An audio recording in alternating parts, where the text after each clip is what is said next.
હું doctor Y Pathan, રોગચાળા અધિકારી, નડિયાદ. સાહેબ, અત્યારે જે રીતની કામગીરી ચાલી રહી છે, શું બહાર આવ્યું છે, કેમ આ કામગીરી કરે છે?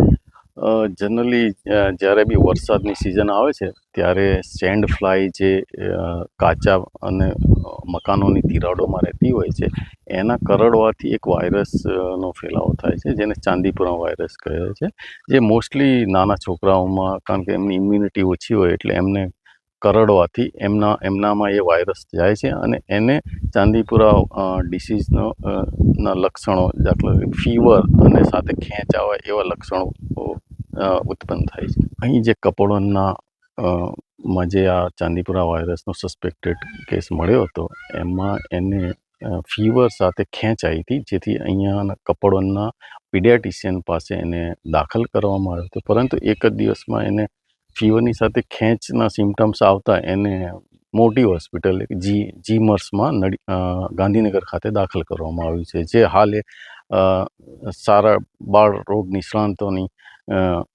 સીધી દેખરેખ હેઠળ એની સારવાર ચાલી રહી છે.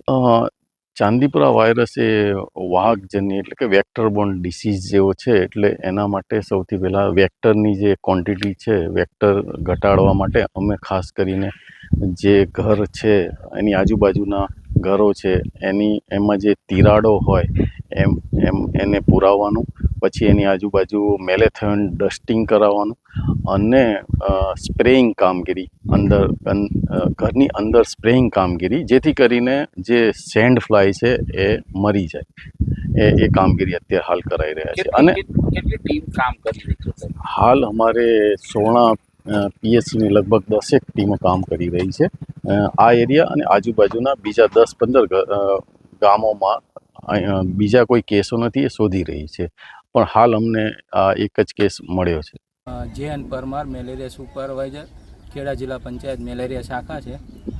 અમને ગઈકાલ રાત્રે મેસેજ મળ્યા કે ભાઈ ચરેડ પીએસસીના મિર્જાપુર ગામના સીમ વિસ્તાર શિરાની મુવાડીની અંદર એક બાળકને શંકાસ્પદ ચાંદીપુરમના લક્ષણો સાથે ગાંધીનગર ખાતે દાખલ કરેલો હોય, તમારે તાત્કાલિક કંટ્રોલ એક્ટિવિટી કરવાની છે. તો અમે આજ સવારે શિરાની મુવાડી ખાતે કંટ્રોલ એક્ટિવિટી માટે ફોકલ સ્પ્રે કામગીરી, પછી એન્ટોમોલોજીકલ કલેક્શન તથા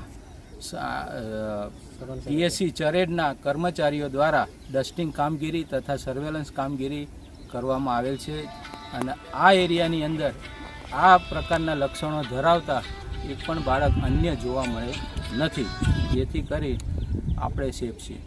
My school is one such future-ready school where I understand each and every concept taught in the class and don't rote learn, where teachers don't just use books and blackboard to teach but use new ways of teaching and learning like audiovisual learning, activity-based learning and group activities, which enhances my conceptual understanding. My school also teaches coding, which is an important 21st century skill.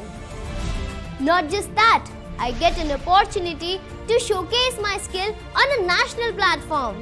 And with all this, I acquire important skills that make me future ready and confident. Would you also like to know where is my future ready school? Visit now and see for yourself.